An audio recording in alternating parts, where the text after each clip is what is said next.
Hello everyone. नमस्कार दोस्तों। Welcome to true IAS and PCS. तो दोस्तों, इस लेक्चर से हम लोग शुरू करेंगे अपनी पीएसआईआर ऑप्शनल की तैयारी, यानी कि political science and international relations अगर आपका ऑप्शनल है तो ये आज पहला सेशन है आपका, जिसमें हम एक या दो लेक्चर बनाएंगे डिटेल में, जिसके रिगार्डिंग मैं आपको ओरिएंटेशन दूंगा पीएसआईआर में एक या दो लेक्चर में, क्योंकि थोड़ी सी बड़ी स्ट्रैटेजी है पीएसआईआर की और मैं डिटेल में सारी चीज़ें आप लोगों को बताना चाहता हूँ with respect to your political science and international relations optional. तो ये एक स्ट्रैटेजी डॉक्यूमेंट है। It is a well prepared document by vision IAS team. लेकिन जितनी बातें मेरे को अपनी साइड से करनी है, आपको जो भी स्ट्रैटेजी बतानी है, तो टेक्स्ट आपके सामने होगा। बहुत सारी चीज़ें इस डॉक्यूमेंट के अंदर अवेलेबल हैं, जिससे आप बिल्कुल अटमोस्ट बेसिक लेवल से, अगर आप पीएसआईआर ऑप्शनल को लेने का सोच रहे हो या आप पीएसआईआर को शुरू करना चाहते हो, तो कौन कौन सी बातें आपको ध्यान में रखनी चाहिए और ये ऑप्शनल एक आपके लिए फ्रूटफुल ऑप्शनल या बेस्ट ऑप्शनल कैसे हो सकता है। ठीक है, तो दोस्तों शुरू करते हैं इसके ऊपर अपने डिस्कशन को।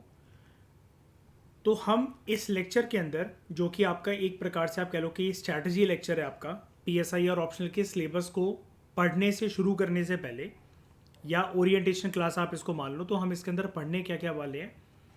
सबसे पहले हम जानेंगे पीएसआईआर ऑप्शनल का एक रोड मैप। ये ऑप्शनल है किस बारे में, इसके अंदर अगर आप इस ऑप्शनल को चूज़ करते हो तो आपको क्या क्या पढ़ने को मिलेगा और आपकी वो कैसे हेल्प कर सकता है। ये ऑप्शनल जर्नल स्टडीज़ के मेंस में, जो जीएस मेंस का आपका का पूरा सिलेबस है, कौन कौन से ऐसे इस सिलेबस के पीएसआई और ऑप्शनल के पॉइंट्स हैं जो कि जीएस मेंस के साथ ओवरलैप करते हैं। फिर हम इस सब्जेक्ट की स्कोप को समझने की कोशिश करेंगे, डिटेल में जानेंगे, अपनी अंडरस्टैंडिंग डेवलप करेंगे कि ये सब्जेक्ट को हमें कितनी गहराइयों से प्रिपेयर करना है, इसका स्कोप क्या है। यानी कि स्कोप की जब भी बात आती है तो आपका कंसर्न पूरी तरीके से होता है, आपको तो एग्ज़ाम को क्लियर करना है, तो मार्क्स कैसे वेरी करते हैं और इसकी रेलेवेंस एक तो ऑप्शनल में अपने आप क्या है, और जैसा कि मैंने आपको बताया जर्नल स्टडीज़ के मेंस के सिलेबस के साथ कैसे लिंक्ड है ये वाला ऑप्शनल। फिर हम सिलेबस के हर एक इम्पॉर्टेंट पॉइंट को जानेंगे और ये भी जानेंगे कि पीएसआईआर ऑप्शनल के सिलेबस में दो पेपर होते हैं, दोनों पेपर के दो सेक्शंस होते हैं, यानी कि टोटल 4 सेक्शन मिलेंगे आपको दो पेपर में। 500 नंबर की रेलेवेंस होती है ऑप्शनल सब्जेक्ट की। तो सिलेबस की इम्पोर्टेंस क्या है, रिपीटेशंस आपको किस किस चीज़ों की देखने को मिलती है विद रिस्पेक्ट टू पैटर्न का रिपीटेशन, और जो करेंट ट्रेंड चल रहा है उसमें से भी बहुत सारी बातें रिपीटेड होती हैं। जैसे कोविड-19 का जो सिनेरियो है 2021 और 2023 दोनों साल उसका क्वेश्चन आया कोविड-19 का पीएसआईआर ऑप्शनल में, जिस तरीके से आपको जनरल स्टडीज़ में देखने को मिलता है कोविड-19 का क्वेश्चन जब कोविड चला था। तो ऐसे जो रिपीटेटिव थीम्स हैं या कोविड-19 से क्या लर्निंग मिली वर्ल्ड के पॉलिटिकल सिस्टम को, ये सारी चीज़ें हम समझने की कोशिश करेंगे। उसके बाद हम बात करेंगे कि अगर आप इस ऑप्शनल को इंडिपेंडेंट तरीके से प्रिपेयर कर रहे हो तो आपके पास सोर्सेज क्या क्या होने चाहिए। ये ऑप्शनल की तैयारी करने वाले लोग दोस्तों अलग अलग प्रकार के होते हैं, यानी कि जो स्टूडेंट्स पीएसआईआर ऑप्शनल को लेने का सोचते हैं उसके अंदर आप कभी भी देखना दो प्रकार की कैटेगरी होती है। एक वो स्टूडेंट्स होते हैं जो कि बहुत ज़्यादा सोर्सेज का इस्तेमाल करते हैं, और एक वो होते हैं जो सोर्सेज के ऊपर कम से कम रिलाई करके बेसिकली अपने हर एक सिलेबस के पॉइंट के नोट्स के ऊपर उनकी कमांड होती है, जहाँ पर उनके पास हर एक सिलेबस के वर्ड के ऊपर इतना इनफ मटेरियल होता है कि वो अपने आंसर के अंदर इंट्रोडक्शन, बॉडी और कंक्लूजन लिख सकें।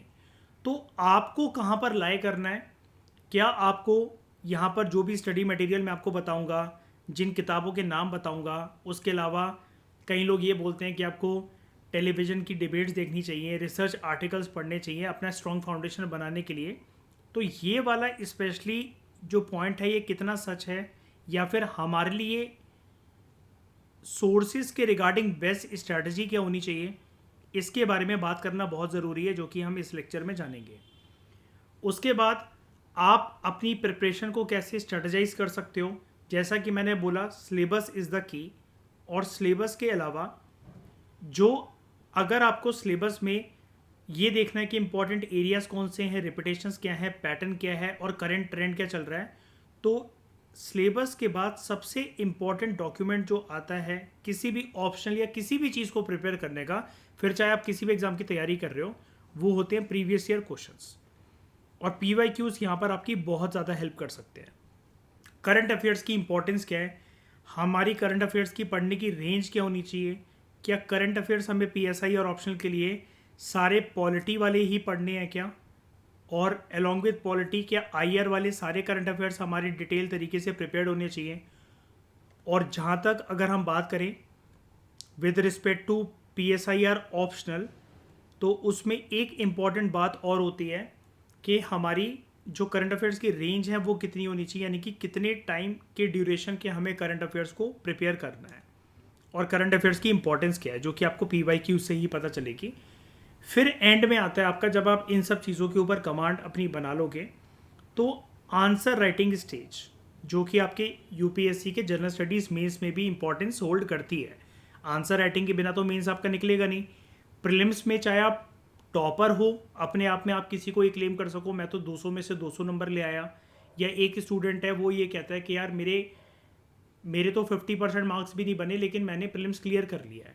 तो प्रीलिम्स तो एक दरवाज़ा होता है मेंस को लिखने का, आप वहाँ पर टॉप भले ही कर जाओ, लेकिन कोई गारंटी नहीं है कि आपका फाइनल पीडीएफ के अंदर डिज़ायर्ड सर्विस तो छोड़ो, कोई भी सर्विस आपको मिले। लेकिन मेंस बहुत इंपॉर्टेंट होता है, क्योंकि वहाँ पर हर एक मार्क्स आपके काउंट होते हैं।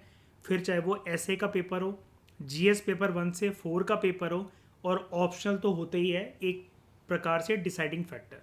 ठीक है, तो आपको इसमें हम ये जानेंगे कि आंसर राइटिंग की स्टेज में आपको क्या पता होना चाहिए विद रिस्पेक्ट टू कि जितने भी सोर्सेज से आपने जो कुछ भी पढ़ा है, और आपने उसके बाद जब पी वाई क्यूज़ को देखा, प्रीवियस ईयर क्वेश्चंस को देखा, तो आपने उनसे क्या इंस्पिरेशन डिराइव करी with respect to your introduction, with respect to the body of answers, and also with respect to conclusion.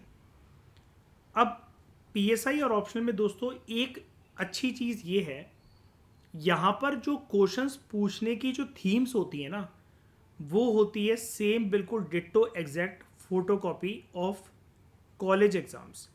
अगर आपने कॉलेज में कभी ह्यूमैनिटीज़ के आप स्टूडेंट रहे हो और आपने ह्यूमैनिटीज़ के सब्जेक्ट को लेकर ग्रेजुएशन करी है, तो जिस प्रकार से बीए के स्टूडेंट्स का पेपर आता है सेम उसी प्रकार से आता है यहाँ पर। As compare to general studies mains के जो आपके पेपर होते हैं, general studies paper 1, paper 2, paper 3 and paper 4, उसके कंपैरिजन में जो क्वेश्चन की जो टोन होती है पीएसआईआर ऑप्शनल के अंदर, क्वेश्चन पूछने की जो टोन होती है वो 90% बहुत इजी होती है। क्वेश्चन की टोन आपकी 90% बहुत इजी होती है। ठीक है, यहाँ पर आपको पूरे स्टेटमेंट वाले क्वेश्चंस तो देखने को मिलेंगे भी नहीं। जर्नली बस क्वेश्चन तो आपको ये भी नहीं बोलेगा यहाँ पर कि क्रिटिकली इवेल्युएट, एलुसिडेट, एग्जामिन। आप अगर पहला सेक्शन अटेंड करोगे, जब क्वेश्चन पेपर आपके सामने आएगा, वो सिर्फ एक वर्ड मेंशन कर देते हैं कि, एक एग्जांपल अगर मैं आपको बताऊं, सिलेबस का आपका एक पॉइंट है, Marxist approach to study political science. इसके आगे कुछ नहीं लिखा रहेगा, इसके पीछे कुछ नहीं लिखा रहेगा, examine, evaluate, critically examine, right a note on, कुछ भी नहीं, बस ये क्वेश्चन है आपका। तो इसको बहुत अच्छी तरीके से वो लोग समझ सकते हैं जिन्होंने ग्रेजुएशन में अपने ह्यूमैनिटीज़ के किसी सब्जेक्ट से ग्रेजुएशन कर रखी है, जो बीए वाले स्टूडेंट्स होते हैं। लेकिन जिस प्रकार से आपके कॉलेज में, आपको भी पता है, बीए वाले स्टूडेंट्स को बहुत अच्छी तरीके से पता होगा, ग्रेजुएशन में आपको ये बोला जाता है कि आपको बस शीटें भरनी है अपनी, आप जितना ज़्यादा लिख सको, चाहे कुछ भी लिखो, बिना सर पैर का आंसर लिखो, आपको पेजेस भरने हैं, तो आपका कॉलेज का एग्ज़ाम क्लियर होता था। लेकिन यहाँ पर क्योंकि आप ये अपनी मनचाही सर्विस और अपनी ज़िंदगी को सुधारने के लिए एग्ज़ाम दे रहे हो, तो आपको वर्ड्स के ऊपर बहुत ध्यान देना है।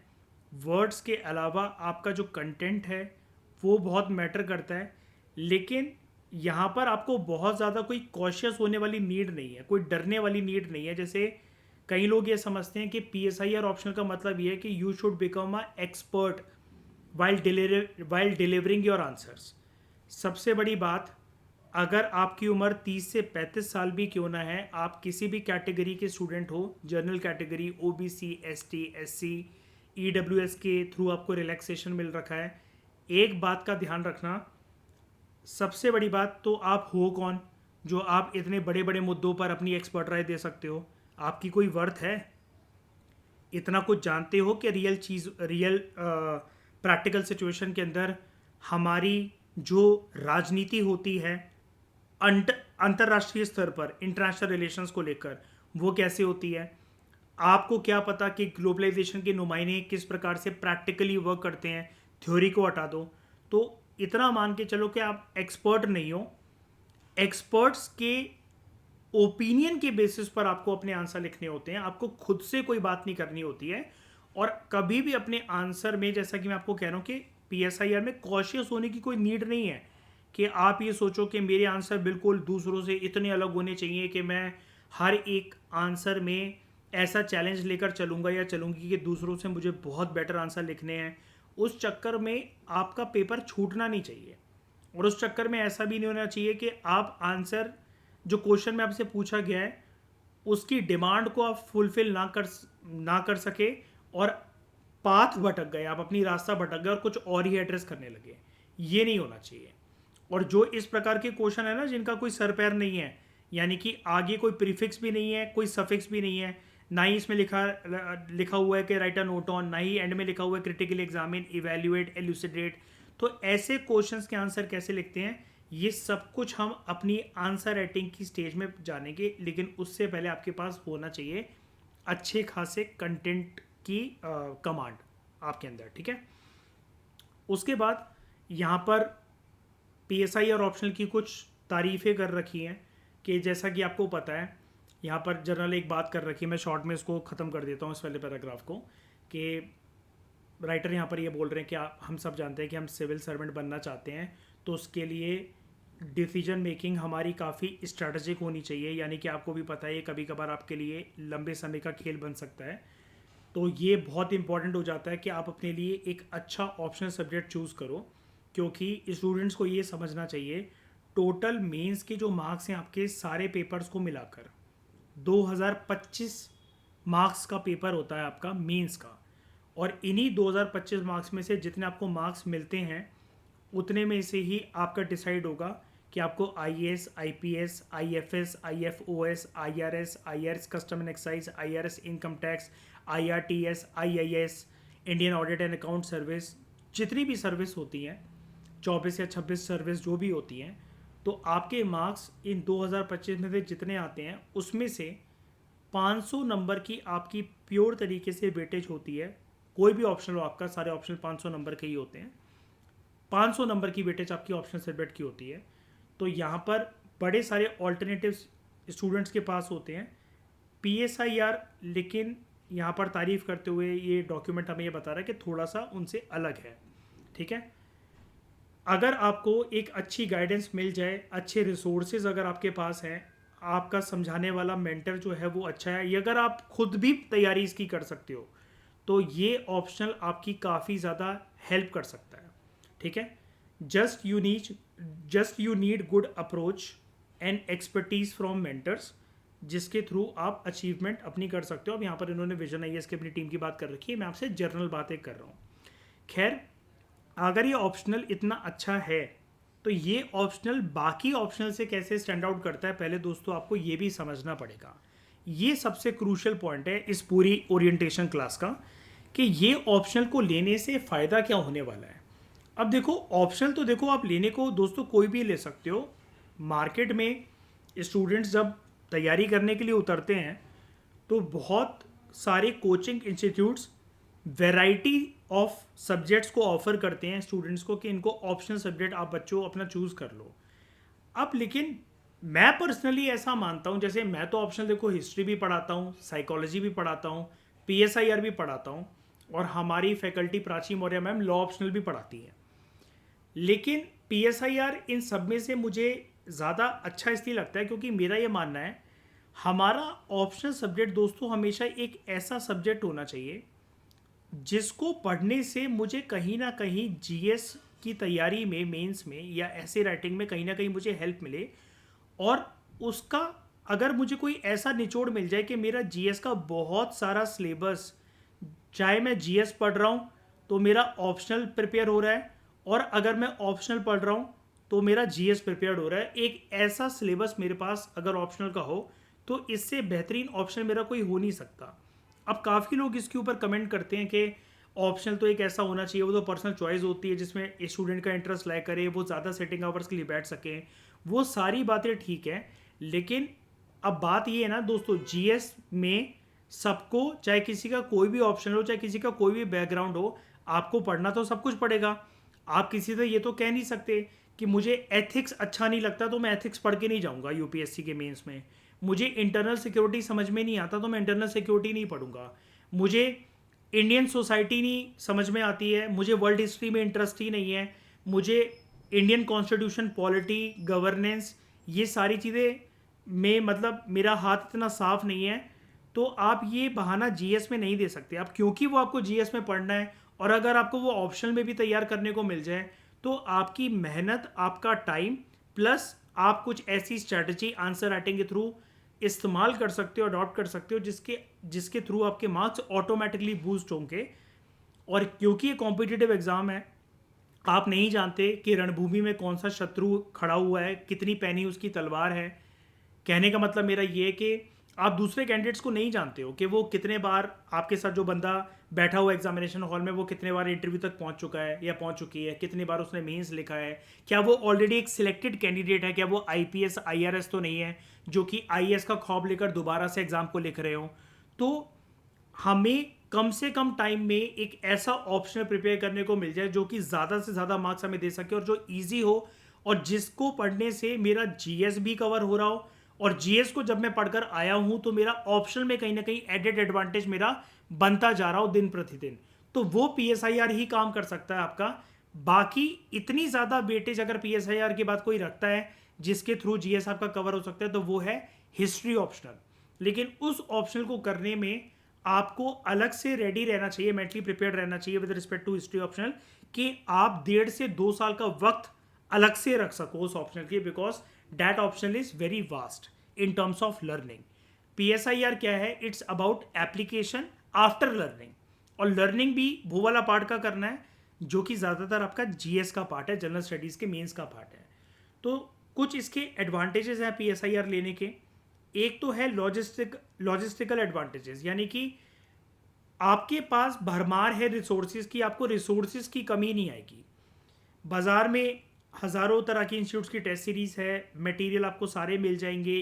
कई लोग इग्नू वगैरह के नोट्स को पढ़ते हैं, ठीक है, या फिर रिसर्च पेपर्स को पढ़ते हैं, करंट अफेयर्स का सहारा लेते हैं। ये सारी चीज़ आपको ऑनलाइन फ्रीली अवेलेबल हो जाएंगी, और सोर्सेज सारे के सारे इस ऑप्शन के रिलायबल है। ऐसा नहीं होगा कि अगर आप प्लेटो के ऊपर किसी एक बुक को पढ़ रहे हो और आपने कोई दूसरा सोर्स नहीं पढ़ा प्लेटो के ऊपर, लेकिन प्लेटो के जीवन काल की सारी थ्योरीज, उसकी सारी जो भी स्ट्रैटेजीज उसने अपने टाइम पर लगाई हैं पॉलिटिकल साइंस को समझाने के लिए, समझने के लिए, प्लेटो का टॉपिक अगर आपका किसी भी नोट से कवर है तो फिर आपको ये नहीं सोचना है कि मुझे इस सोर्स से भी प्रिपेयर करना है, उस सोर्स से भी प्रिपेयर करना है।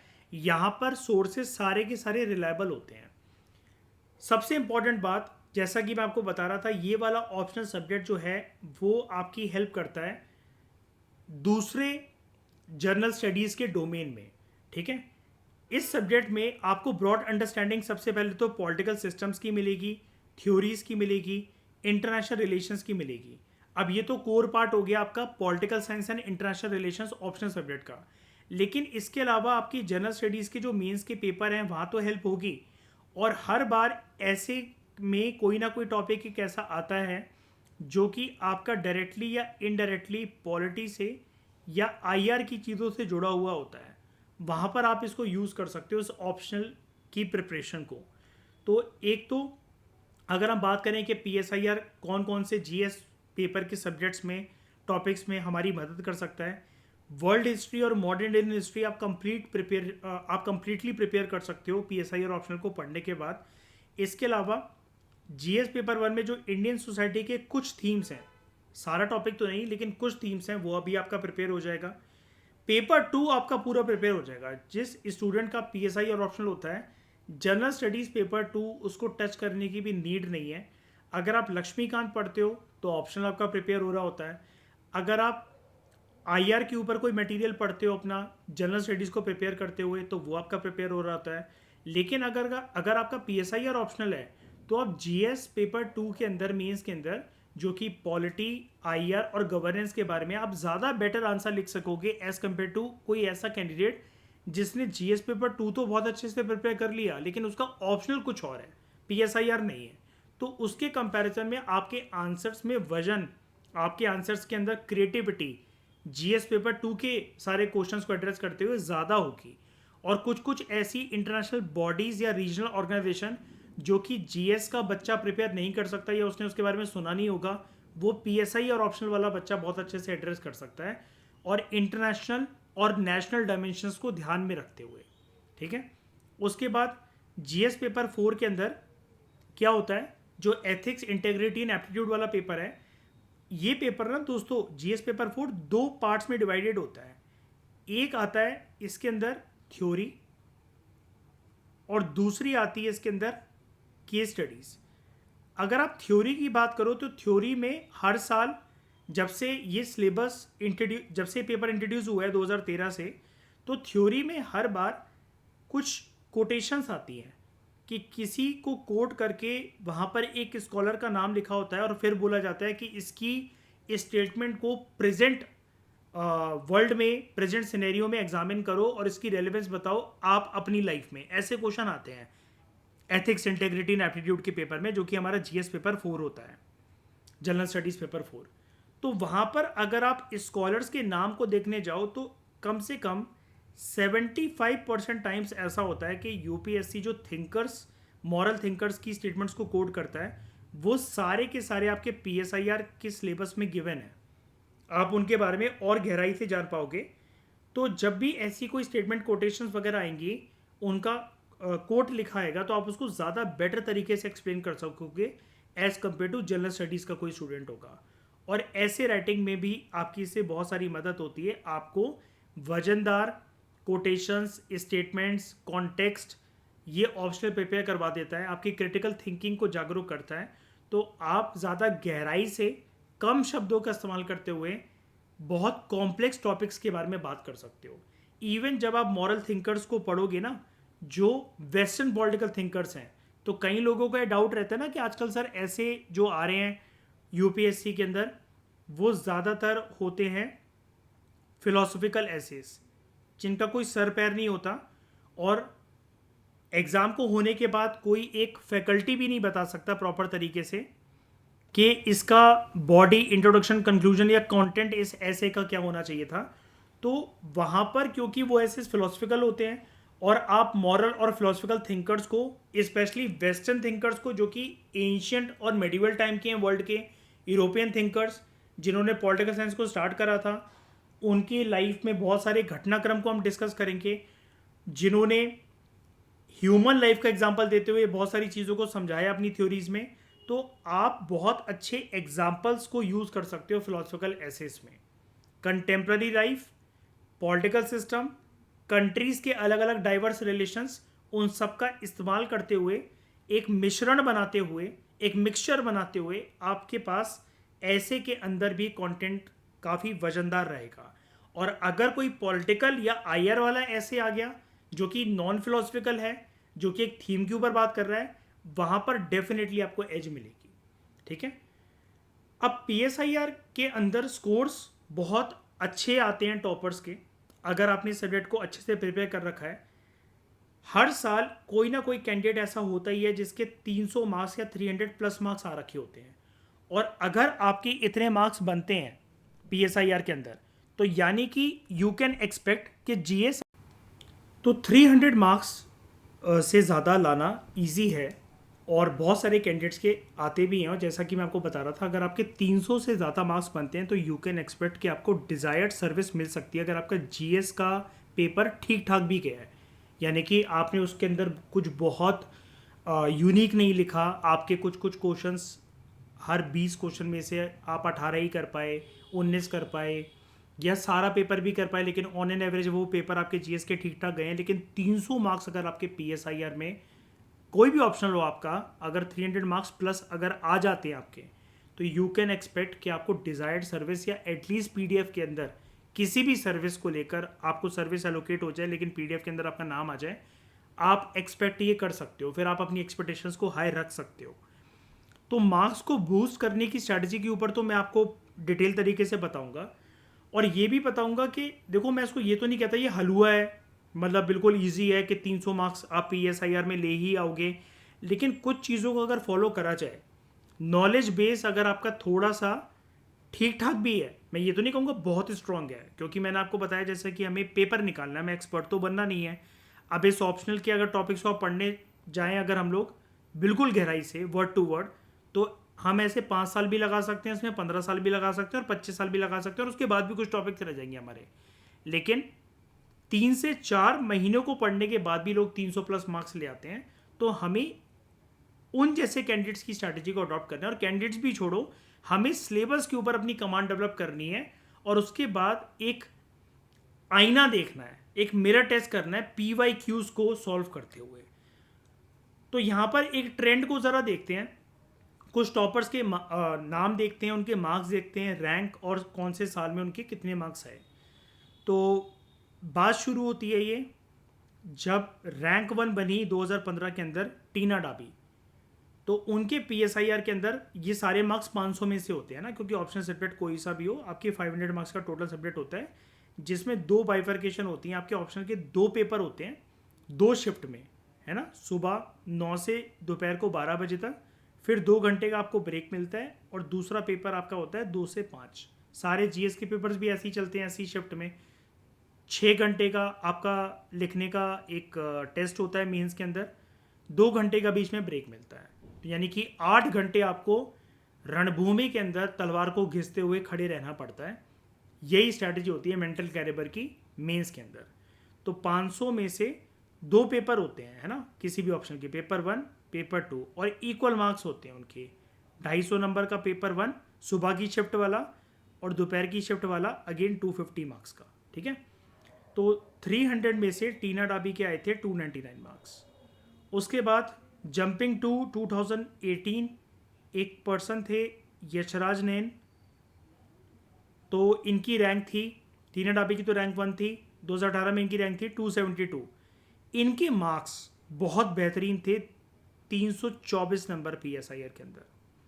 और जितने भी कैंडिडेट्स के बारे में दोस्तों हम बात कर रहे हैं, ऐसा मत सोचना कि सबने ग्रेजुएशन के अंदर पीएसआईआर को पढ़ा होगा, सब लोग ह्यूमैनिटीज़ बैकग्राउंड के होंगे। जैसे टीना डाबी ह्यूमैनिटीज़ बैकग्राउंड की थी, लेकिन बहुत सारे इंजीनियर्स या डॉक्टर वाले बैकग्राउंड वाले जो बच्चे होते हैं, मेडिकल वाले जो बच्चे होते हैं, वो भी इस ऑप्शन को ले लेते हैं। तो इस ऑप्शन को कोई भी पढ़ सकता है, ऐसा नहीं है कि इसके लिए आपका कोई बैकग्राउंड होना चाहिए या ज़िंदगी में आपने पॉलिटिकल साइंस के ऊपर एक महारत हासिल कर रखी हो तभी आप इसको पढ़ सकते हो, समझ सकते हो, मार्क्स ला सकते हो। कोई भी कैंडिडेट पढ़ सकता है, क्योंकि अगर आप प्रीलिम्स को निकालने की दम रखते हो, आप अगर मेंस लिख पा रहे हो, तो यानी कि आपको मेंस में तो सारे सब्जेक्ट्स पढ़ने हैं, तो ऑप्शनल भी आप कोई भी पढ़ सकते हो फिर, ठीक है।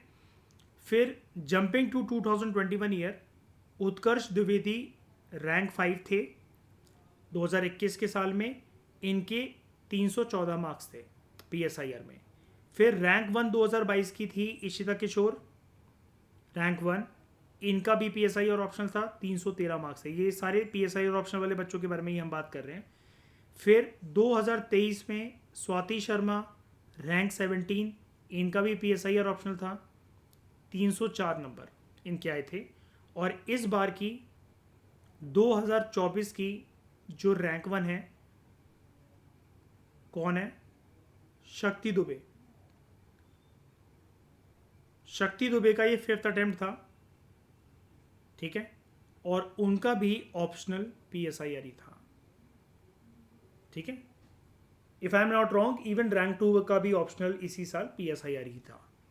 तो आप ऐसा मान सकते हो कि ऑन एन एवरेज हर साल जो टॉप 10 रैंकर्स होते हैं उसमें से किसी ना किसी का ऑप्शनल PSI होता ही होता है।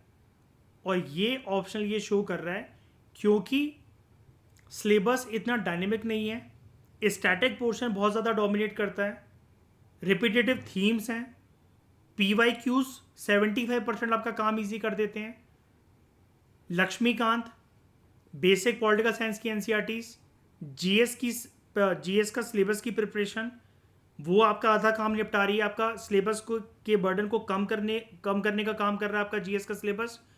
इन सारे फैक्टर्स को मद्देनजर रखते हुए PSI और ऑप्शनल एक हाई स्कोरिंग ऑप्शनल है, इसमें तो कोई डाउट वाली बात ही नहीं है। अब आपके लिए एक चीज़ है, वो मैं आपसे यही कहना चाहूँगा कि आप जब आज से अपने PSI और ऑप्शनल को जान रहे हो, पहचान रहे हो और उसको प्रिपेयर करने की कोशिश कर रहे हो, अब आपके दिमाग में ये टारगेट होना चाहिए कि आपको ये जो 324 नंबर जो आए थे ना यशराज नयन के, इसको तोड़ना है आपको। आप इससे ज़्यादा मार्क्स लाने की कोशिश करना अपने वाले ईयर के अंदर, ठीक है। 300 से तो ऊपर रखने ही आपको मार्क्स, लेकिन अगर इस बंदे के 324 नंबर अगर आ सकते हैं तो आपके भी आ सकते हैं और इससे ज़्यादा आ सकते हैं। तो 324 मार्क्स, ठीक है, ये आपके लिए एक हाईएस्ट रेंज मार्क्स हैं अभी से 2013 से लेकर 2024 तक। अब आपको इसको तोड़ने की कोशिश करनी है, इसका ध्यान रखना, ठीक है। उसके बाद अब हम इस सिलेबस की स्कोप को समझने की कोशिश करते हैं। अब आपको थोड़ा सा फोकस्ड होकर मेरी बातों को ध्यान से सुनना है। PSIR एक ऐसा सब्जेक्ट है जो कि काफ़ी ज़्यादा कॉम्प्रिहेंसिव है, बहुत सारी डायमेंशन है इस डिसिप्लिन के अंदर, ठीक है। आपको हमारे देश के अंदर जो राजनीतिक माहौल है, सामाजिक और आर्थिक व्यवस्था है, उसके डायनेमिक्स को तो समझना ही समझना है, लेकिन इसके अलावा अंतर्राष्ट्रीय स्तर पर किस तरीके से पॉलिटिकल सिस्टम इवॉल्व होते हैं, क्या हमारी दोस्ती, एग्जाम्पल के लिए बता रहा हूँ, ये सारी चीज़ें आप आगे चल के समझ जाओगे, क्या हमारी दोस्ती, हमारी नोक झोंक चाइना के साथ या चाइना की हमारे साथ, क्या इस वजह से नहीं हो पाती है क्या कि हमारे बीच में पॉलिटिकल सिस्टम को लेकर क्लैश है, डेमोक्रेसी वर्सेस सोशलिज्म। अगर आप बात करो कि अगर आप ये कहो मुझसे कि सर ये भारत के साथ ही होता है, चाइना के बाकी देशों के साथ तो रिश्ते अच्छे हैं, तो डेमोक्रेसी वर्सेस सोशलिज्म की डिबेट चाइना के साथ, फिर अगर आप इंडिया को नहीं मानते हो कि इंडिया के साथ सिचुएशन सर कुछ और है, तो फिर USA के साथ उसके रिश्ते अच्छे क्यों नहीं है फिर? और फिर चाइना के रिश्ते जो हैं अर्स्ट वाइल USSR जो आज के टाइम का रशिया है उसके साथ क्यों अच्छे हैं? क्योंकि रशिया कहीं ना कहीं डेमोक्रेटिक सेटअप वाली इकोनॉमी या डेमोक्रेटिक सेटअप वाला पॉलिटिकल सिस्टम तो बन चुका है, लेकिन उसकी नींव रशिया की आज भी सोशलिस्ट प्रिंसिपल पर टिकी हुई है कहीं ना कहीं। तो चाइना के रिश्ते इसके साथ हैप्पी रिलेशन क्यों है इंडिया और USA में, जहाँ पर प्योर फॉर्म में डेमोक्रेसी है, और इंडिया तो लोकतांत्रिक व्यवस्था का जीता जागता सबसे बड़ा उदाहरण है, तो चाइना के डेमोक्रेटिक सेटअप वाले देशों के साथ रिश्ते क्यों अच्छे नहीं हैं? ऐसे फिनोमेना को आपको समझना पड़ेगा, इंटरलिंक करना पड़ेगा, ठीक है। उसके बाद आपको अपने कुछ फाउंडेशनल कॉन्सेप्ट्स को स्ट्रॉन्ग करना पड़ेगा PSIR में, कि आज के समय में जो स्टेट्स हैं जो आज हम देखते हैं, यानी कि नेशन स्टेट्स, कंट्रीज़ की यहाँ पर बात अगर हम लोग करें कि भारत जो है, रूस है, अमेरिका है, चीन है, ये सारे जो देश हैं इनका इवोल्यूशन कैसे हुआ?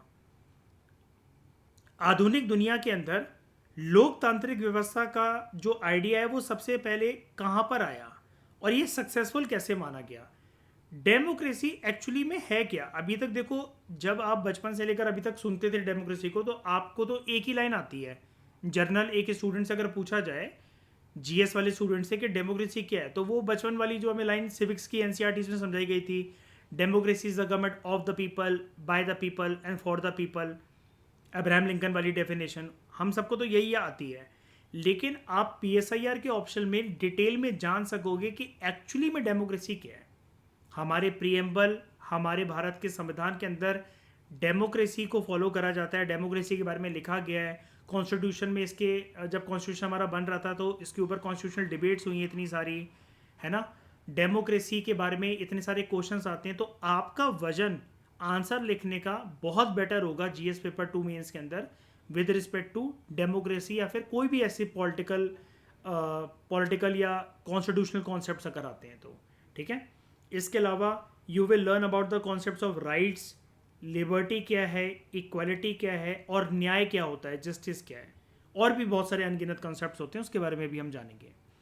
इसके अलावा इन सारे कॉन्सेप्ट्स को जब हम समझेंगे तो हम एक हवा में बात नहीं करेंगे, हम हमेशा ध्यान रखेंगे इन कॉन्सेप्ट्स को देने वाले जो फिलोसफर्स थे उनकी टीचिंग्स का और उनकी फिलॉसफीज़ का।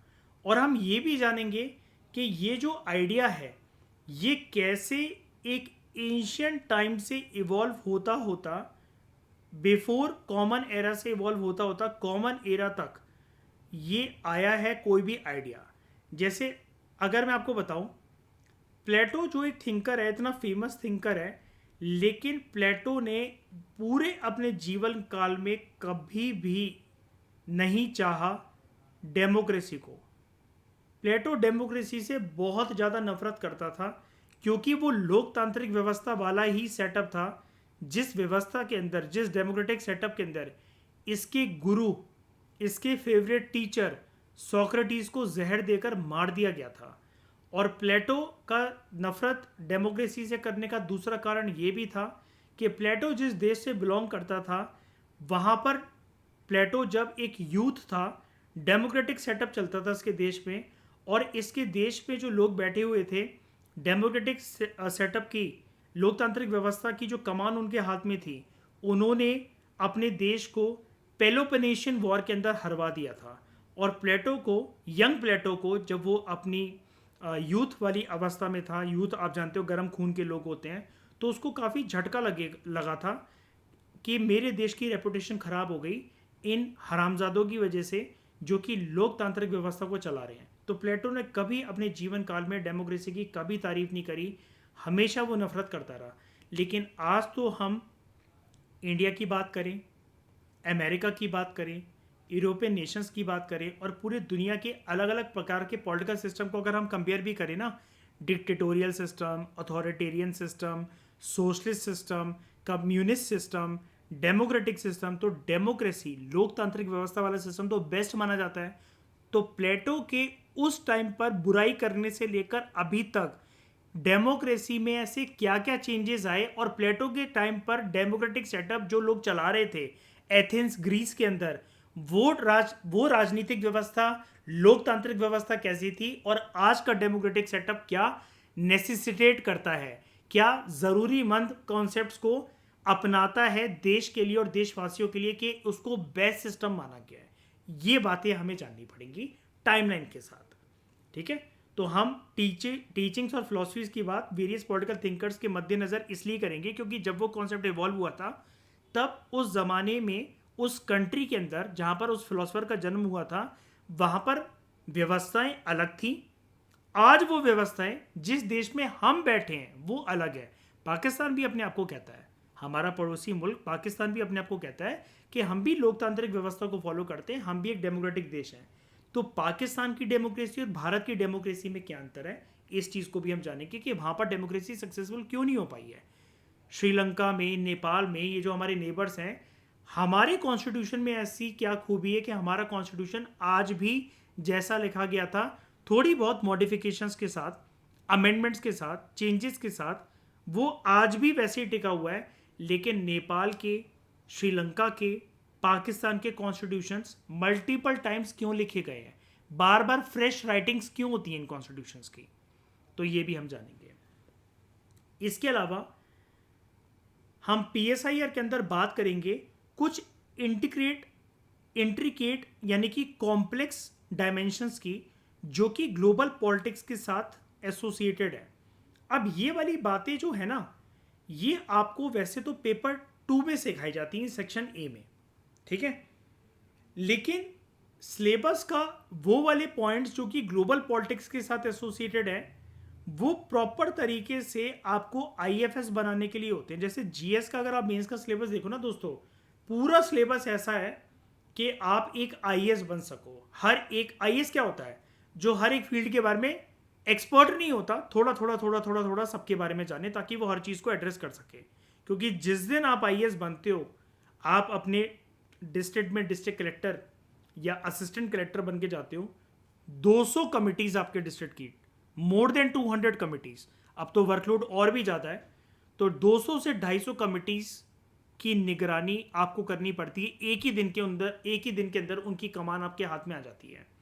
तो ग्लोबल पॉलिटिक्स की जो इंट्रिकेट रेम्स हैं, जो कॉम्प्लेक्स सिचुएशंस हैं, या ग्लोबल पॉलिटिक्स के साथ जो भी सिलेबस के जो पॉइंट्स हैं, वो बनाए ही ऐसे गए अगर आप उनको पढ़ोगे कि जब आप इंडियन फॉरेन सर्विस में जाओगे ना, तो आपकी बहुत हेल्प होगी, क्योंकि you will be serving as ambassador of India. आप राजदूत बनकर जाओगे। और कुछ आईएएस जो होते हैं वो भी इंटरनेशनल सेक्रेटरीज वगैरह यूनाइटेड नेशंस में ये भी रिप्रेजेंट होने जाते हैं। तो आईएफएस के लिए वैसे वो सिलेबस की ज़्यादा इंपॉर्टेंस है। अब क्योंकि हमारा ऑप्शनल में दे ही रखा है, तो हमें पढ़ना पड़ेगा उनके बारे में, उन ग्लोबल पॉलिटिक्स की इंट्रिकेट सिचुएशंस, कॉम्प्लेक्स डायमेंशंस के बारे में। अब ये इंट्रिकेट क्यों है, कॉम्प्लेक्स क्यों है? क्योंकि ग्लोबल पॉलिटिक्स की बहुत सारी चीज़ें दोस्तों कॉन्स्टेंटली इवॉल्व होती रहती हैं। कैसे? अभी मैं आपको प्रूफ करके दिखाऊंगा इस चीज़ को। एक छोटा सा एग्जांपल दे देता हूं ताकि आप इस चीज़ को समझ सको। दोस्तों, भारत हमेशा बोलता रहता है टेररिज्म के खिलाफ, आतंकवाद के खिलाफ और आतंकवादी संगठनों के खिलाफ भारत एक कड़ा रवैया अपनाएगा। ठीक है, अपनाना भी चाहिए, अच्छी बात है। तो भारत ने इसके लिए संयुक्त राष्ट्र के अंदर, यूनाइटेड नेशंस के अंदर कुछ साल पहले एक स्ट्रैटेजिक डॉक्यूमेंट बोला था संयुक्त राष्ट्र को कि अडॉप्ट करो। सभी देशों को बुलाकर, जो भी संयुक्त राष्ट्र के सदस्य हैं, मेंबर नेशंस हैं, उनसे साइन करवाओ। उस डॉक्यूमेंट का नाम था CCIT, comprehensive convention on international terrorism. Don't worry, इन सभी चीज़ों के बारे में मैं आपको नोट्स दूंगा, बताऊंगा, सब कुछ हम डिस्कस करेंगे डिटेल में। ये हमारे जीएस का भी पार्ट है वैसे, इंटरनल सिक्योरिटी के अंदर। PSIR के अंदर तो हमें और डेप्थ में इसके बारे में, CCIT के बारे में पढ़ना है। ठीक है, तो comprehensive convention on international terrorism, Bharat जब इतना कड़ा रवैया अपना रहा है, उसने एक स्ट्रैटेजिक डॉक्यूमेंट भी रिलीज कर डाला, तो फिर बहुत सारे देशों को भारत के इस कड़े रवैये के ऊपर शक होने लगा। जब अफगानिस्तान में यूएसए ने विड्रॉ करा अपनी फोर्सेस को और नेटो की फोर्सेस को, और वहां पर तालिबान की सरकार आ गई। तो जब इतना कड़ा रवैया, भारत इतने बुलंद हौसलों के साथ पाकिस्तान के खिलाफ आवाज उठाता है, तो अफगानिस्तान में तो एक टेररिस्ट सरकार बैठी हुई है, इसके साथ रिश्ते इतने अच्छे कैसे? भारत अगर बात करता है कि आतंकवादी संगठनों को वो निश्चित नाबूद कर देगा, तो तालिबान के साथ इनके रिश्ते इतने अच्छे कैसे? कि इस कदर अच्छे हैं कि आपको पता होगा, अफगानिस्तान की जो क्रिकेट टीम है, उनके पास अपनी टीम को ट्रेन करने के लिए कोई एकेडमी और कोई कोचिंग नहीं है, कोई कोच भी नहीं है उनके पास। अफगानिस्तान की क्रिकेट की टीम की ट्रेनिंग भारत में होती है। भारत की coaching academies, cricket academies Afghanistan के प्लेयर्स की ट्रेनिंग करवाते हैं। तो रिश्ते तो यानी कि बहुत अच्छे स्तर पर चल रहे हैं। तो भारत ने ये रवैया क्यों अपनाया? इसलिए मैं कह रहा हूं कि ये ग्लोबल पॉलिटिक्स वाली जो चीज़ें कॉम्प्लेक्स इसलिए हैं because these are constantly evolving. कि एक तरफ भारत कह रहा है हम आतंकवाद और आतंकवादी संगठनों के खिलाफ हैं, और आतंकवादी सरकार पूरी बैठी हुई है देश की ऊपर सत्ता में, उसके साथ भारत के बहुत अच्छे रिलेशन है। वो लोग भी हमारी तारीफ करते हैं। कभी हमारे ऊपर कोई कब्जा करने का, हमारे सोल्जर्स को बॉर्डर पे मारने का कुछ भी ऐसा कड़ा रवैया नहीं अपनाते हैं। आप वहाँ पर घूमोगे अफगानिस्तान के अंदर, अगर आप हिंदुस्तानी हो, मजाल है कि आपको एक खरोच भी आ जाए, और वहाँ पर सड़कों पर घूम रहे होते हैं, कोई सेना वेना तो उनकी है नहीं, आतंकवादी स्प्लेंडर बाइकों पे, पल्सर बाइकों पे AK-47 लेकर घूम रहे हैं। आप हिंदुस्तानी तो आपको छुएंगे भी नहीं। और वहीं पाकिस्तान के साथ हमारे सोल्जर्स के और पाकिस्तानी सोल्जर्स के रोज तनमन होती रहती है बॉर्डर्स पे। तो ये एक ही चेहरे के, यानी एक चेहरा किसका, आतंकवाद का चेहरा, लेकिन भारत की इनसे डील करने की दो अलग अलग स्ट्रेटजीज क्यों। पाकिस्तान के लिए कुछ और आतंकवाद की डेफिनेशन है भारत की, अफगानिस्तान में सामने देख रहा है आतंकवादी संगठन को सत्ता में बैठे हुए, लेकिन वहां पर कुछ और है। और ये जो मैं बातें बता रहा हूं दोस्तों, फालतू बातें नहीं है, अभी प्रूफ कर दूंगा मैं आपको। और PYQ अगर आपने देखे होंगे डायरेक्टली क्वेश्चन हैं ऐसी चीज़ों के ऊपर। ये जो मैंने अभी आपसे अफगानिस्तान और तालिबान की बात करी है, ये क्वेश्चन आ चुका है PSI और ऑप्शनल के अंदर।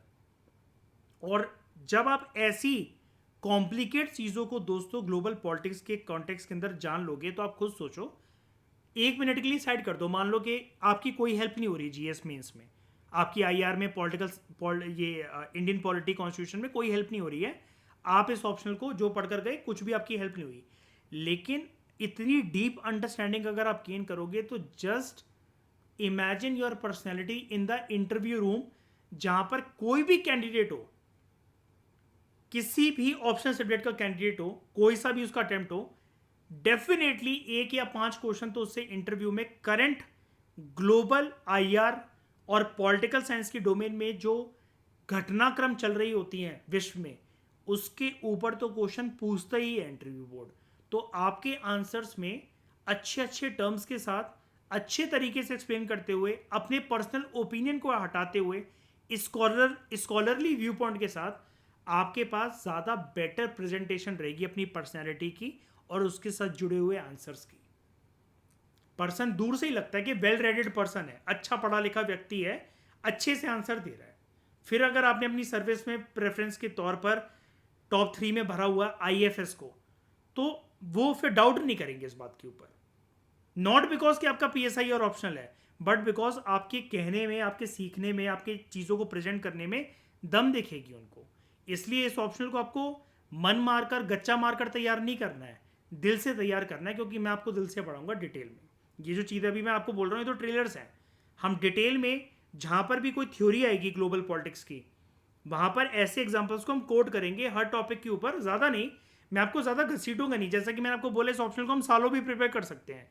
हर टॉपिक के ऊपर हम बस ये कोशिश करेंगे कि 5 रेडीमेड एग्जाम्पल्स हमारे पास होने चाहिए, 2 स्टैंडर्ड डेफिनेशंस होनी चाहिए, और 3 या 5 स्कॉलर्स के व्यू पॉइंट होने चाहिए। क्योंकि एग्जामिनेशन हॉल में अगर आप 2 स्टैंडर्ड डेफिनेशन याद करके जा रहे हो तो आपको एक ही याद आएगी।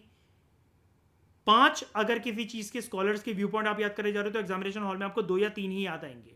तो जितने याद आएंगे उससे थोड़ा सा ज्यादा हम प्रिपेयर करेंगे, लिखना आपको उतना ही है क्योंकि स्कोप होगा नहीं आपके पास लिखने का। उसके बाद इंटर स्टेट रिलेशंस जो हैं उसका नेचर आपको यहां पर जानने को मिलेगा। और इंटरेस्टिंग बात एक बहुत इंपॉर्टेंट, कि इंटर स्टेट रिलेशंस की थ्योरी को पढ़ते हुए हमें PSIR में यूज करना पड़ेगा चाणक्य का मॉडल। ये चाणक्य वही है, मौर्यन एम्पायर वाला, अशोकन एम्पायर वाला, जिसको हम विष्णुगुप्त या कौटिल्य भी कहते हैं। तो चाणक्य की थ्योरीज को, एंशियंट इंडिया की थ्योरीज को हमें यूज करना पड़ेगा इंटर स्टेट रिलेशंस में। अब ऐसा क्यों? प्राचीन भारत के इतिहास में या प्राचीन विश्व के इतिहास में भारत ऐसा सबसे पहला देश था दुनिया के अंदर जिसने फॉरेन पॉलिसी को बनाया था, और उसका क्रेडिट पूरी दुनिया में जब से ब्रह्मांड का उत्पादन हुआ है चाणक्य को जाता है। तो चाणक्य की एक बहुत फेमस थ्योरी है, वो हम बाद में डिस्कस करेंगे नाम के साथ, लेकिन थोड़ा सा अगर मैं आपको उसको एक्सप्लेन करूं एक क्यूरियोसिटी जगाने के लिए आपके दिमाग में, तो उसकी थ्योरी ये कहती थी, वो चंद्रगुप्त मौर्य को ये समझाता था, जिसको बाद में अशोका ने भी अडॉप्ट करा, आप अपने जो नेबर्स हैं, जो शत्रु हैं, आप सबके साथ लड़ाई करके उनके ऊपर विजय प्राप्त नहीं कर सकते हो। बहुतों के साथ आपको साम दाम दंड भेद खेलना पड़ेगा। एंड ये जो टर्म्स मैं यूज कर रहा हूं ना, साम दाम दंड भेद, ये आपको यूज करनी है यहां पर PSIR में। चाणक्य का ये जो एक महामंडल मॉडल होता है एक पीएसआईआर में, जो कि हमारी फॉरेन पॉलिसी की नींव है। आपको मैं एक बात बताता हूँ। आप लोगों ने सबने एनसीईआरटी में नॉन अलाइंड मूवमेंट के बारे में सुना होगा। कि नॉन अलाइंड मूवमेंट का उत्पादन हुआ कैसे? Only because of this person, Chanakya.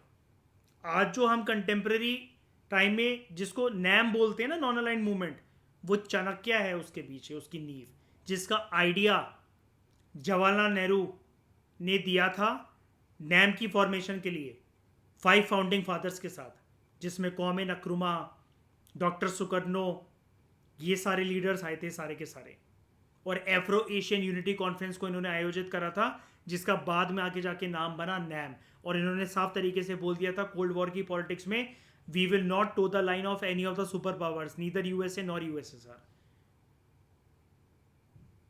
तो तभी मैं आपको कह रहा हूं कि मैं आपको इस ऑप्शन को बहुत दिल से पढ़ाने वाला हूं।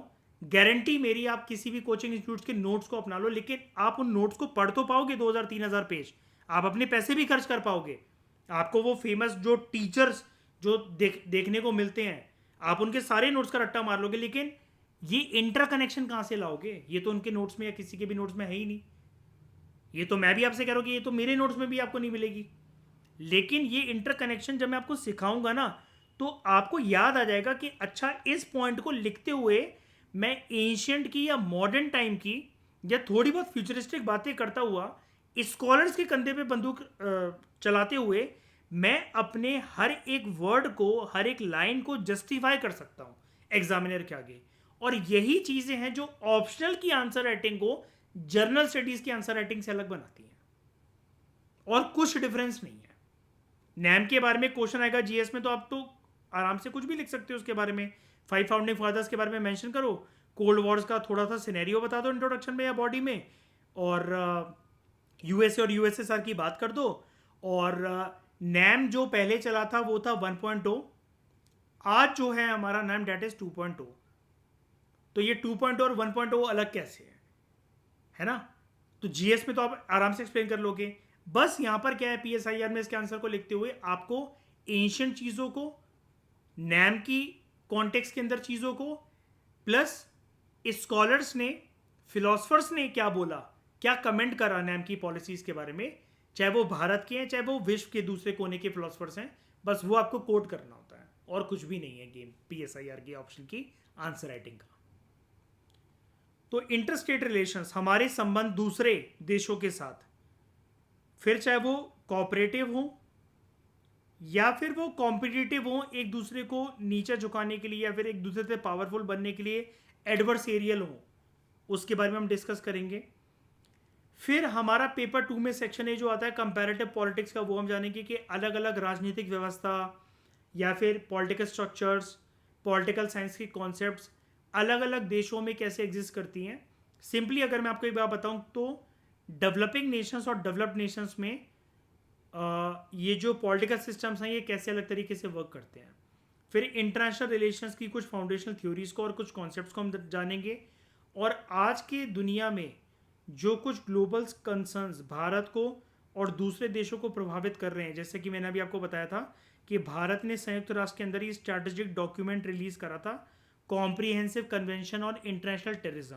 तो उसी के कॉन्टेक्स्ट के अंदर हम कॉन्सेप्ट्स को जानेंगे, लाइक टेररिज्म, मानवाधिकार की उल्लंघन, ह्यूमन राइट्स वायलेशंस, और कुछ पर्यावरण की चुनौतियाँ, इन्वायरमेंटल चैलेंजेस। ठीक है। फिर हम दुनिया में ये जो मल्टीलेटरल इंस्टीट्यूशंस डेवलप हो रहे हैं, मल्टीलेटरलिज्म की जो वॉइस आ रही है, क्यों आ रही है? क्योंकि हर कोई दुनिया में कंट्रीज तंग आ चुकी हैं कि यूएसए सबका दादा बना घूम रहा है। यूएसए एक हेजीमनिक पावर है, एक हेजीमनी कंट्री है। डोंट वरी दोस्तों, अभी ये टर्म्स अगर आपको समझ में ना भी आए, धीरे धीरे करके सारी बातें आपको समझ में आ जाएंगी, वो मेरी पर्सनल गारंटी। अभी मैं आपको इसलिए सब चीज़ें बता रहा हूँ क्योंकि जब मैं आपको सिलेबस के पॉइंट्स दिखाऊंगा तो काफ़ी लोग तो सिलेबस के पॉइंट्स को देखते ही मन बना लेंगे कि यार मुझे ऑप्शन नहीं लेना। लेकिन अगर मैं आपसे ये कहूँ कि मान लो कि मैं आपको कोई पिक्चर या कोई एक वेब सीरीज़ देखने के लिए कह रहा हूँ और मैं आपको ये कहूँ कि उसका क्लाइमैक्स जो है वो बहुत ही शानदार है, लेकिन उसका इंट्रोडक्शन थोड़ा सा बोरिंग लग सकता है आपको, तो आप उसको पूरा देखोगे ना, यार इन्होंने बोला कि क्लाइमैक्स बहुत शानदार होगा। ऐसे ही पीएसआई और ऑप्शनल को जो पेपर 1 सेक्शन ए से शुरू करता है ना, शुरू शुरू में उसके लिए थोड़ी सी चीज़ें क्योंकि नहीं है वो उसने अपने, भले ही वो ह्यूमैनिटीज़ का स्टूडेंट रह चुका हो, पॉलिटिकल साइंस का स्टूडेंट रह चुका हो, वो उसने भी नहीं सुनी होती है। वो बिल्कुल ही अलग बात है क्योंकि वो बिल्कुल अलग ज़माने में और दूसरी कंट्रीज़ के कॉन्टेक्स्ट में और दूसरे कॉन्टिनेंट के कॉन्टेक्स्ट में जाके डिस्कस होती है वो, जो कि आज से लिंक करना बहुत मुश्किल है। लेकिन धीरे धीरे धीरे करते वही सारी चीज़ें इंटरेस्टिंग होती जाती हैं।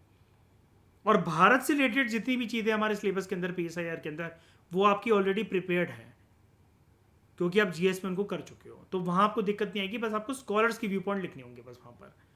तो मल्टीलेटरिज्म के बारे में हम US की हेजीमनी दादागिरी के बारे में जानेंगे। इसको कम करने के लिए बहुत सारे देश साथ आए हैं और उनका ये कहना है कि हम एक संगठन बनाना चाहिए ताकि कल को अगर अमेरिका हमारे ऊपर कोई अटैक करता है, कुछ करता है, तो हम साथ मिलकर उसका रिप्लाई दें और उससे डायरेक्टली सारे युद्ध को रणभूमि में तो लड़े नहीं जाते।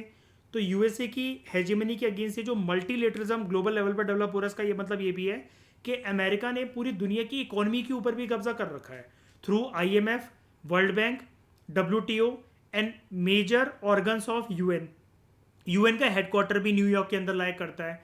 इसके अलावा डॉलर की डोमिनेंस। तो मल्टीलेटरिज्म का यहाँ पर एक तो मतलब हो गया पॉलिटिकल, आप इसको पर्सपेक्टिव से देख लो, लेकिन लड़ाई करके तो देश सामने आएंगे नहीं क्योंकि उनको डर है कि न्यूक्लियर वॉर के अंदर हमारी लड़ाइयाँ कन्वर्ट ना हो जाएं।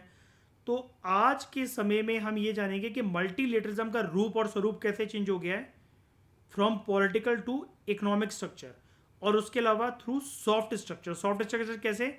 अमेरिका बहुत बार लड़ना पसंद नहीं करता, ना ही वो इकोनॉमिक इंस्टीट्यूशंस के थ्रू अपनी दादागिरी दिखाना पसंद करता है क्योंकि नोटिस में आ जाती हैं। तो वो सॉफ्ट हेजिमनी के स्ट्रक्चर्स के थ्रू दूसरी कंट्रीज के अंदर अपनी अमेरिकन स्टाइल को अडॉप्ट करवाने की कोशिश करता है, like WhatsApp, Facebook, Instagram, McDonald's, pizza, jeans का पहनना। शर्म आती है हिंदुस्तानियों को बाटा की चप्पल पहनने से, दे वॉन्ट टू वेयर प्यूमास चप्पल। तो ये क्या है जो हम अपने ही कल्चर, जो हमारी चीज़ें जुड़ी भी नहीं हुई, हमारे कल्चर के साथ एसोसिएटेड भी नहीं है, लेकिन हमें शर्म आ रही है कुर्ता पजामा पहनने से। हमें कूल लगता है कि अगर कुर्ता है पहना, घर वाले पहनने को कह रहे हैं, तो उसके नीचे हम पजामा ना पहन के जीन्स पहनेंगे और जीन्स के नीचे हमारे कोई वेस्टर्न ब्रांड की एक स्लीपर या सैंडल होनी चाहिए हमारे पास, नॉट डेट कोल्हापुरी चप्पल या बाटा की चप्पल। वो हमारी छवि गवार टाइप दिखाएगी, लेकिन प्यूमा की चप्पल हमारी रेपुटेशन बढ़ाएगी। ये क्या है आपकी मेंटालिटी के साथ? ये खेल क्या है? ये अमेरिका की हेजिमनी, सॉफ्ट हेजिमनी को दिखाते हुए अमेरिका एक खेल खेलता है जिसको मल्टीलेटरल इंस्टीट्यूशंस मल्टीलेटरिज्म की स्ट्रैटेजी से काउंटर अटैक करने की कोशिश करते हैं। ये सारी चीज़ें हम सीखेंगे, ठीक है। फिर कुछ उसके ब्रॉड इम्प्लीकेशंस क्या हैं इन सारी चीज़ों के, और माइन्यूट इंटीग्रेसीज क्या हैं जो कि हम जानेंगे इन सब चीज़ों में। उसके बाद ये सब्जेक्ट आपको ये भी बताएगा, जैसा कि मैंने आपको बताया कि ये जो पेपर 2 का सिलेबस है वो आपको एम्बेसडर बनाने के लिए, IFS बनाने के लिए है। तो इंडिया के डिप्लोमेटिक प्रिंसिपल्स के बारे में हम कुछ जानेंगे चीज़ें। भारत की फॉरेन पॉलिसी जो कि इवॉल्व हुई थी NAM के थ्रू, तो वो अब कैसे इवॉल्व हो रही है। तो जैसा कि मैंने आपको बताया, इस कॉन्टेक्स्ट के अंदर, भारत की फॉरेन पॉलिसी के कॉन्टेक्स्ट के अंदर, हमें भारत की 2 फॉरेन पॉलिसीज़ के बारे में पढ़ना पड़ेगा, NAM 1.0, NAM 2.0। क्यों पढ़ना पड़ेगा? क्योंकि कोल्ड वॉर के टाइम पर NAM 1.0 इवॉल्व हुआ था। तो हम PSIR में ये भी जानेंगे कि कोल्ड वॉर 1.0 क्या था। It was a fight and tussle between USA and USSR, जो कि उस टाइम के सुपर पावर थे। लेकिन अब कोल्ड वॉर 2.0 क्या है, जिसमें USSR या रशिया की बात नहीं होती है। Now it is all about USA versus China, और उसमें ये NAM 2.0 अहम भूमिका कैसे निभा सकता है कि इंडिया को किसकी साइड लेनी है। क्या NAM 1.0 के अंदर जब उसने बोला था हम किसी भी संगठन को ज्वाइन नहीं करेंगे, USA का चाहे वो NATO, सीएटो, सेंटो या USSR का वॉर्सो पैक्टो, लेकिन NAM 2.0 के अंदर क्या भारत की छवि ऐसी लग रही है कि वो as compare to China America का ज़्यादा गुलाम है, अमेरिका के साथ ज़्यादा रिश्ते गहरे करने की कोशिश कर रहा है, या अमेरिका को बहुत ज़्यादा ज़रूरत है इंडिया की, क्योंकि जहाँ पर इंडिया लाया करता है वहाँ से चाइना के ऊपर निगरानी रखना बहुत आसान है। तो NAM 2.0 के अंदर क्या भारत की जो फॉरेन पॉलिसी है वो NAM 1.0 से अलग है क्या, और ये जो 1.0 और 2.0 है ना नैम, ये जो मैं बार बार बोल रहा हूँ, डायरेक्टली इसके ऊपर क्वेश्चन आया PSIR में, और ये वर्ड यूज़ करा गया है क्वेश्चन के अंदर। 1.0 कैसे अलग है 2.0 से, यही क्वेश्चन था, अभी दिखाऊंगा। ठीक है, बायलेटरल टाइज क्या है हमारे दूसरे ऑर्गेनाइजेशंस के साथ। मल्टीलेटरल में देखो क्या होता है, बहुत सारे नेशन साथ आके एक दूसरे के साथ कोऑपरेट करते हैं। बाय में दो ही प्लेयर्स होते हैं। तो बायलेटरल टाइज हमारे दूसरे नेशंस के साथ कैसे, जैसे भारत के बायलेटरल रिश्तों की अगर बात करी जाए, सबसे प्यारा सबसे अनोखा देश जिसके बारे में हमारी बात होती है, दैट इज इंडिया और रशिया, अर्स्ट वाइल यूएसएसआर, पुराना यूएसएसआर, जो कि आज के समय में रशिया है। तो रशिया जो है, भारत मतलब रशिया के लिए, जैसे एक अगर मैं आपको एग्जांपल दूं, तो सेकंड लार्जेस्ट आर्म्स इंपोर्टर है भारत। रशिया से ही सबसे ज़्यादा हमारे देश में ये पूरा बंदूकों का सामान और ये कारोबार चलता है।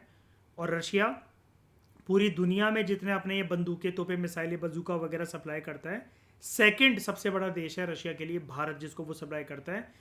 और भारत के लिए सबसे बड़ी जो आर्म्स की मार्केट है, जो उसको कोई आर्म्स वेपन और ये सब सप्लाई करता है, वो रशिया है।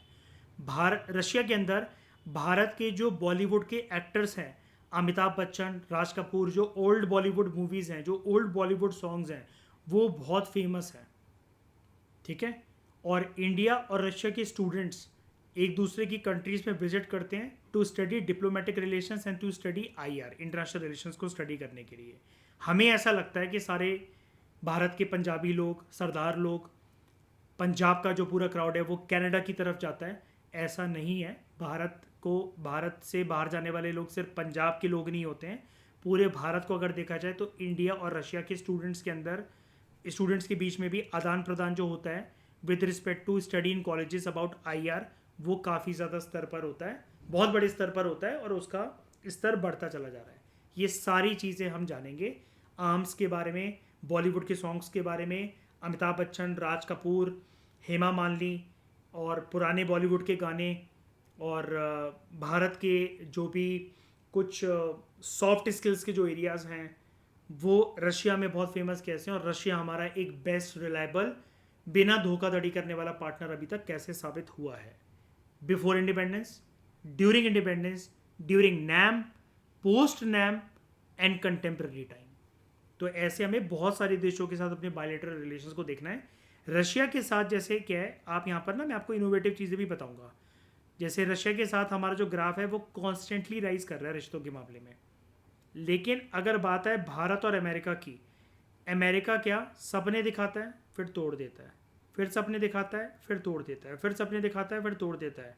तो अमेरिका का रवैया एज़ कम्पेयर टू अगर ये रशिया है जिसके साथ हमारे रिलेशन हमेशा पीक पर ही गए हैं, लेकिन बहुत बार अमेरिका के साथ हमें अपने रिश्तों का डाउनफॉल, ये जो लो पॉइंट्स हैं ये भी देखने पड़े हैं। ये जो हाई पॉइंट्स हैं अमेरिका के साथ रिश्ते निभाते हुए, ये सिर्फ और सिर्फ अमेरिका के संदर्भ में हमारे लिए ड्रीम्स रहे हैं। ये जो वीक पॉइंट्स हैं ये अमेरिका की असली औकात रही है, रियलिटी। जहाँ पर फिर हम ऐसी चीज़ों को मेंशन कर सकते हैं कि जब बांग्लादेश बना था, इंडो पाक वॉर हुआ था 1971 का, तब हमारी लड़ाई ना ही पाकिस्तान के साथ थी, लेकिन पाकिस्तान ने, वेस्ट पाकिस्तान ने यहाँ पे हमारे ऊपर इल्ज़ाम लगाया कि हमने ईस्ट पाकिस्तान को क्रिएट कर दिया है, बांग्लादेश क्रिएट करवा दिया हमने, और उसने मदद मांगी चाइना से और यूएसए से। तो उन्होंने 3 एक्सिस अलायंस बना लिया था, एक तरफ चाइना, एक तरफ यूएसए, एक तरफ पाकिस्तान। अब यूएसए को बीच में नहीं कूदना चाहिए था, ठीक है। चाइना तो चलो ठीक है, रिलायबल नहीं था, क्योंकि 1962 के अंदर ही हमारा से युद्ध हुआ था, तो हम जानते थे कि ये एरिया वेरिया छीनने की कोशिश करेगा तो पाकिस्तान का साथ दे ही देगा। लेकिन अमेरिका का तो कुछ लेने देने ही नहीं था, हम तो अमेरिका से कुछ बोला ही नहीं था। तो यहाँ पर अमेरिका बड़ी बड़ी बातें करता था, लेकिन डाउनफॉल आ गया रिश्तों के अंदर 1972 में। आप ऐसे ग्राफ्स बनाकर शो कर सकते हो। और फिर इसको रिटेलिएट करने के लिए, इस 3 एक्सिस अलायंस की स्ट्रैटेजी को रिटेलिएट करने के लिए, जो कि पाकिस्तान ने सहारा लिया था यूएसए और चाइना के कोलिजन का, हमने यूएसएसआर के साथ, उस टाइम पर रशिया वर्ड यूज़ नहीं होता था, वर्ड यूज़ होता था यूनियन सोवियत सोशलिस्ट रिपब्लिक, उसके साथ मिलकर हमने 20 साल की ट्रीटी साइन करी थी, Indo Soviet treaty of peace friendship and corporation, जिसकी वैलिडिटी थी 1971 से लेकर 1991 तक। और उसमें यूएसएसआर ने साफ कर दिया था कि अगर तुम में से किसी ने भारत के ऊपर अटैक करा, get prepared for nuclear war. और वो भी एक हाई पॉइंट था जहां पर ये भारत को मोहरा बनाकर ये देश एक न्यूक्लियर वॉर लड़ सकते थे। लेकिन इन सब की हालत ख़राब हुई, बांग्लादेश को क्रिएट होने से पाकिस्तान रोक नहीं सका, और ये 3 एक्सिस अलायंस में यूएसए और चाइना पाकिस्तान का साथ देते हुए हमारा कुछ कर नहीं सके because of our 1971 Indo Soviet treaty of peace friendship and cooperation which was signed by Indian government with the erstwhile USSR government now known as Russia. ये सारे डायमेंशंस हमें शो करते हैं। जैसा आप ये ग्राफ बनाओगे और अगर आपको जस्टिफिकेशन लिखनी है, ऐसे पॉइंट्स आपको हेल्प करेंगे। तो अब जो मैं इतनी डिटेल में बात कर रहा हूँ तो वो मैं कैसे कर पा रहा हूँ, क्योंकि सिलेबस के अंदर जो कंटेंट है हम उसकी एक्सपेंसिव कवरेज इसी प्रकार से करेंगे, ठीक है। और ये आपकी सब्जेक्ट काफ़ी ज़्यादा हेल्प करेगा। तो जैसा कि मैंने आपको बोला, किसी भी ऑप्शनल पेपर के अंदर 2 पेपर होते हैं, दोनों 250-250 नंबर के होते हैं। तो कंबाइंड ऑप्शनल के जो सब्जेक्ट के जो मार्क्स होते हैं वो 500 होते हैं, और टोटल जो आपके यूपीएससी के इंटरव्यू को इंक्लूड करके जो मार्क्स होते हैं वो 2025 होते हैं, जिसमें से 500 नंबर का आपका ऑप्शनल होता है। तो पेपर 1 के अंदर अगर मोटा मोटी एक अंदाज़ा हम लेने की कोशिश करें, आपको यहाँ पर इंडियन और वेस्टर्न पॉलिटिकल थॉट और थ्योरीज देखने को मिलेंगी। अभी हम डिटेल में जानेंगे सिलेबस को। कुछ आइडियोलॉजीज हमें कवर करनी पड़ेंगी, इंडियन नेशनलिज्म और कॉन्स्टिट्यूशन के बारे में बात होगी, इंडियन पॉलिटिक्स और सोशल मूवमेंट्स। इसके अलावा बहुत सारे पॉइंट्स हैं, इन्होंने यहाँ पर शॉर्ट में लिख रखा है। पेपर 2 के अंदर हम कंपैरेटिव पॉलिटिक्स के अंदर के बारे में पढ़ेंगे, संयुक्त राष्ट्र के बारे में काफ़ी डिटेल में पढ़ेंगे, जो कंटेम्प्रेरी ग्लोबल कंसर्न्स हैं, जैसे अभी मैंने आपको बताया कि टेररिज्म वगैरह, सिक्योरिटी के जो कंसर्न्स हैं वो हम पढ़ेंगे, और भारत की फॉरेन पॉलिसी पहले कैसी थी, अभी कैसी है, और शेप कैसे हो रही है, और भारत के रिश्ते एक एक करके सभी मुल्कों के साथ कैसे हैं, और भारत के रिश्ते बड़े सारे संगठनों में, चाहे वो रीजनल ऑर्गेनाइजेशंस हो चाहे वो ग्लोबल ऑर्गेनाइजेशंस हो, वहाँ पर भारत की छवि कैसी है, इन सबको दोस्तों हम जानेंगे, ठीक है। तो ये आपकी स्ट्रैटेजी का ओरिएंटेशन का पहला लेक्चर था। इसके अगले लेक्चर में मैं आपको सिलेबस का हर एक पॉइंट बताऊंगा, वरना लेक्चर आपके लिए काफ़ी लंबा हो जाएगा, और इसको ऐसा मत समझना कि बोरिंग है। ये सारी बातें करना इम्पॉर्टेंट है।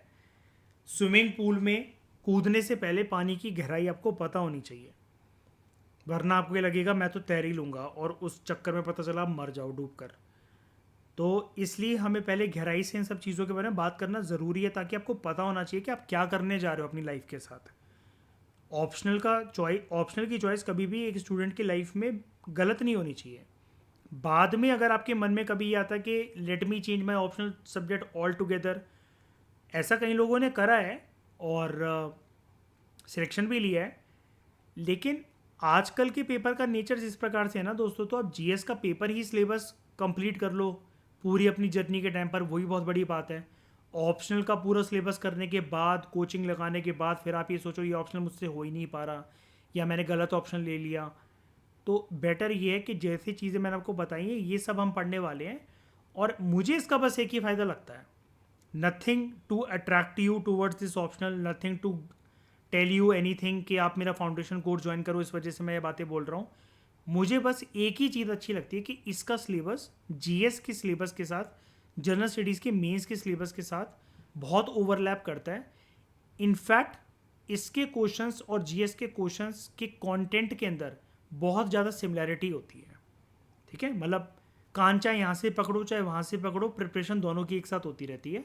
और पेपर 2 यानी कि 250 नंबर का पूरा एक मेरा पेपर अगर कोई जीएस का कवर हो रहा है सिर्फ एक ऑप्शनल सब्जेक्ट को पढ़कर, तो यानी कि मेरा वो जो फ़ायदा है वो 500 नंबर का नहीं है। अगर जीएस पेपर 2 भी कंप्लीट हो रहा है तो 750 नंबर तो सिर्फ यही हैं। इसके अलावा Indian society, modern Indian history, world history GS paper 1 में कवर होगा। पेपर 3 के अंदर सिक्योरिटी के अंदर हेल्प होगी। पेपर 4 के अंदर मॉरल थिंकर्स के अंदर हेल्प होगी। 250 नंबर का ऐसे अगर जो है, चलो एक ऐसे भी मुझे पॉलिटिकल साइंस वाला या पॉलिटी के इश्यूज़ वाला या कंटेम्प्रेरी कोई कंसर्न है ग्लोबल सिनेरियो में उससे रिलेटेड कोई ऐसे आ जाते तो 125 मार्क्स का मेरा वो भी कवर होगा। तो कुल मिलाकर मुझे PSIR को पढ़कर 500 नंबर का नहीं, 1000 नंबर का फ़ायदा दिखता है। 900 प्लस मार्क्स का कम से कम फ़ायदा तो दिखता ही दिखता है किसी भी कीमत पर। और अगर उस साल, जिस साल किसी भी स्टूडेंट ने मेंस लिखा, मैंने मेंस लिखा, मेरा दिन अच्छा गया, मेरी किस्मत अच्छी गई, मेरी प्रिपरेशन अच्छी है और लक फैक्टर मेरे पीछे पीछे भाग रहा है, तो 1000 नंबर से भी ज़्यादा का फ़ायदा मुझे सिर्फ इन 500 नंबर की प्रिपरेशन से मिल सकता है इन GS। क्योंकि मुझे तो सिलेक्शन चाहिए ना, अपना ज्ञानी थोड़ी ना बनना है। तो ये हम और जानेंगे इसके बारे में जब हम सिलेबस को और अच्छे से डिटेल में डीकोड करेंगे। तो इस डिस्कशन में दोस्तों फिलहाल इतना ही। Thank you very much for discussion.